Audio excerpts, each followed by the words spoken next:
أنصح في هذا المقام نصيحة أرجو الله عز وجل أن يعظم النفع بها، وهي العصاة المضيعون المفرطون المتهاونون في طاعة الله، من خير ما يرشد إليه ويوصى به أن يدعو لنفسه، أن يكثر من دعاء الله أن يهديه، ينصح بهذا.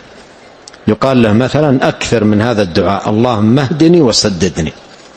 يقال له هذا دعاء مختصر ألفاظه جمع لك الخير، أكثر من هذا الدعاء.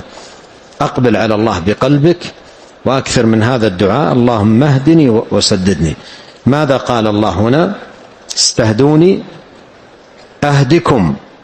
استهدوني أهدكم يعني اطلبوا مني الهداية، أرشده إلى هذا الطلب، علمه أن يطلب من الله حتى يستشعر العبد ضعفه وفقره إلى ربه أن يهديه، لأنه في هذه الحياة تسلطت عليه أمور من جهات.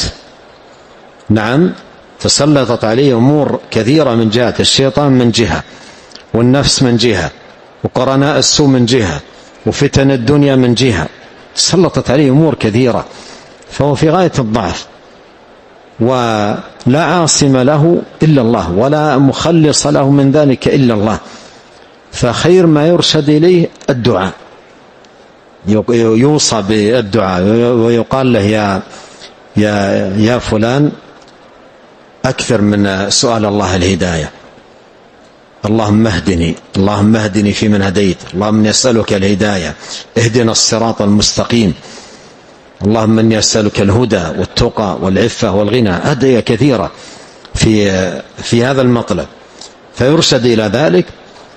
ومع ارشاده الى الدعاء يقال له ايضا: وجاهد نفسك، اتبع الدعاء بالمجاهده.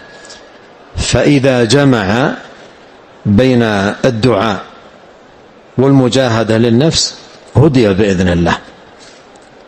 الله جل وعلا قال في هذا الحديث: استهدوني أهدكم، هذا في السؤال. وفي المجاهدة قال جل وعلا: والذين جاهدوا فينا لنهدينهم سبلنا وإن الله لمع المحسنين.